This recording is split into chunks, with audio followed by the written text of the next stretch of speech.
Plex App as one of the most popular streaming apps out there today. In today's tech video, I'm going to show you how you can get Plex App on your Android TV.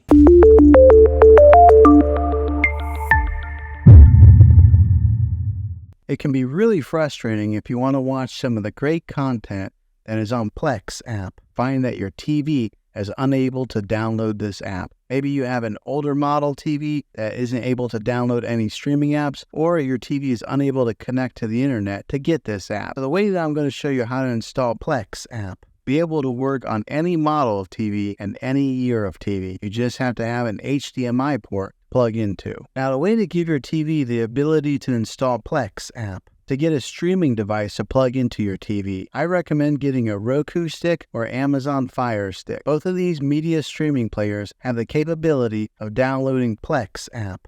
But then use this Roku or Fire Stick as your main streaming player, which bypasses the operating system on your TV. And if you want to get a little more robust device that gives you more options, spend a little more, and take a look at the Apple TV 4K. All of these devices plug into the HDMI port on your TV, no matter how old it is or what model it is. I've had great luck with all these streaming players, and I'll put links in the description down below of where you can get one of them. But there you have it, folks. If this video was helpful, go ahead and click a thumbs up on it. Go ahead and subscribe to my channel. I make tech videos all the time, and I would love to have you back in the next one. Take care.